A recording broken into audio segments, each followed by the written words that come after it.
There we were, high in a random house, because Josie believes the world is her friend. With another person, I would immediately say that jumping from one stranger's house to another while more baked than a cheesecake is not a good plan. In fact, it is the beginning of a Netflix doc where everyone is being interviewed about how they knew us. The thing is, Josie really is that person who befriends everybody, and they her. We're going to the breather, she nodded. Josie had a strange tendency when increasingly high to get a new signature body movement and have a desperate need to hear Disney music. Heading towards the breather's house, we were listening to the Hercules soundtrack as she nodded away. The breather was one of the most unique characters I have ever met. Upon sight, he seemed easygoing, smiley, and had the same level of vocal fry as a Kardashian for being someone who dedicated his life to teaching people breathing techniques to re-regulate their nervous system. Josie apparently had signed up for his course, which ended up including a 3-night stand, which is just 3 straight nights of them having sex and mutually disappearing from each other's life. Yet he contacted Josie, a popular publicist for a record label artist, for some of her marketing advice, and she, having no sense of any true crime series, was like, sure, I'm high, but my friend can take me right around 11:30 p.m. on a Friday. Strangely, we did. Amaris strived because out of all of us, he preferred to only smoke when he was about to go to sleep. Rarely did he get anything but a body high, which was then followed by a mental panic on why he had yet to find love, if he was being good because his anxiety over his body and career had made him withdraw from his fellow gays and just feel safer hanging with his girls. Of course, we were helping him through his emotional struggles, but doing so slowly because he drove when we got high. The breather took us around his home, which was eclectic. A dimly lit, surprisingly spacious 3-bedroom in the Upper East Side. Coughs, he got money, coughs. With every wall painted a different color. His kitchen alone was pastel purple, forest green, and then neon orange. He had different Chinese emblems, figurines, and vases throughout, of which he would go on to explain how he was a part of one of the wealthiest, craziest families of China, and unleashed his mommy issues within minutes of meeting us. As Josie lit Spliff 3, she kept one AirPod in her ear to ensure the Lion King soundtrack was still going in her head, which made me think she did not fully register what was about to happen next. Yeah, so I'm planning to send an email to my mom next week that I died, he giggled as she passed him her J. He was not even high yet when he said that. I'm sorry, I said. When I smoke, I mostly get mental highs, which is fantastic because I detest body highs. Like Amaris, my mind simply reels, which is why he prefers to have a smoke for bed, solidifying his tired body into a slumber. Yet hearing that anxiety-inducing statement clashed with my induced calm. Am I repeating that? My mom is a crazy biatch who does not appreciate me, he puffed. So I'm going to show her by emailing her that I killed myself, but I want the email to look like it came from someone else, and then they forward her my suicide note. What the F? Amaris said, aghast and seriously considering rejoining the gays if these are the straights his girls were introducing him to. Yeah. Do you happen to know how to do that? I thought, as a marketer, maybe after we discuss prices and strategies, you could show me, he said strangely and casually. She works for a record label, not the CIA, rebutted Amaris. Did you write the note? Josie nodded, as I could hear faintly the circle of life from her one AirPod. Yeah, he said, and he laid back in his sofa couch like a movie character would in a stage scene of therapy. I told her that she should not have married so many douchey men, and that she basically carried me through life like a purse she wanted to throw out. But she has so many really great purses, so that might not be true. She literally has the largest collection in Asia of Birkins. So you feel she loves her Birkins more than you? Josie asked, in what I presume was her taking the character role of therapist. Yeah, she loves everyone more than me. Well, when she has an effing breakdown, she calls me.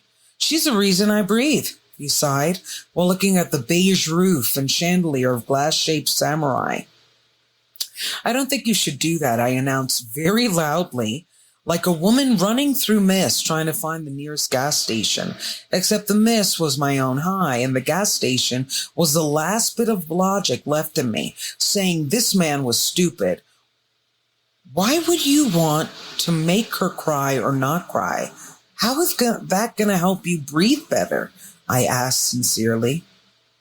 She needs to know she hurt me, he stated. My death feels like the only way she will know that, but since I do not actually want to die, and I really feel like this next course I'm making is going to be very lucrative, I have to fake it via email. Never had I heard someone say something so ridiculous, like it was rationally profound.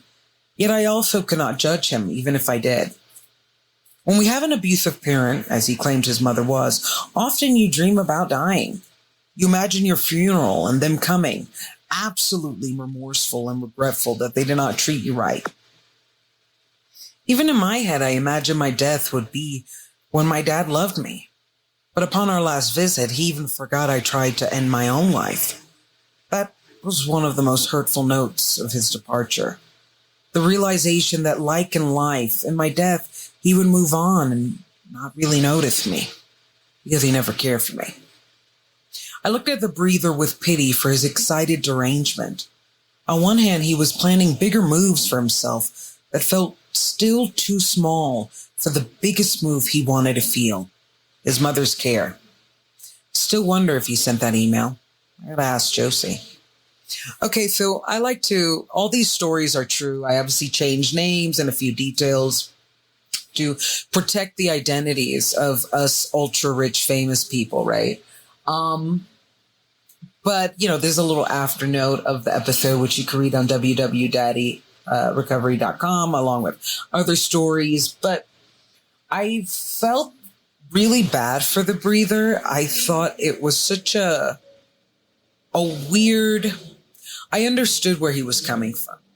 Because I think when you have a really abusive parent, you and they confuse you as to whether or not they love you, or even if they hate you, you're like, of course you can't hate me. You're the parent. I'm your kid. Like, there's such a complex, overwhelming definition in your head of their love.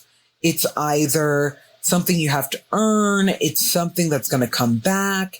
It might be something that was never there, but maybe it could start. And what you find is these strange and really dark instances where you imagine your own funeral, or this really dramatic thing happens where they almost lose you, and you see them just like burst into that funeral home or into that situation, super remorseful, super regretful, and finally changing and becoming the parent you always wanted. And he was trying to create this really intricate plan where, like, somehow his mom would get this email from a different server, because we are in 2020 or something, and we're in the 2020 election here, and she would get this email from this different server and have this giant epiphany that she should have been better to him, and maybe they could either restart the relationship, or at least he will have some closure and vindication for all the times she dumped on him emotionally and mentally made him break. And it was such a strange thing too, because he was this guy dedicating his life to kind of making people breathe, right? Breathe better, breathe through their traumas. But he was actually plotting against the person he deemed his traumatizer. And it felt so unhealed for someone that is literally making money off of healing. And we were there to talk marketing strategies, and he's actually doing pretty well. And it's something that was another note that bothered me, and I'll talk about that in a different episode of just, I don't think if you're not healed, I know everybody needs money, but like people are relying on you to guide them through healing. Is that right? I don't know. I know it made me a little bit uncomfortable, especially with how big his plot was trying to become. But either way, I understood the source of his pain, and I understood how seductive that absolutely false dream, or rather nightmare, is. Because the tragedy of my relationship with my dad is he never cared for me. And if you don't care for the entire life of somebody, you're not going to care for their death. Death is an instance. It's gone. And I felt really bad for him, actually, now, saying it out loud. So that's The Breather, and check out www.daddyrecovery.com. Yeah.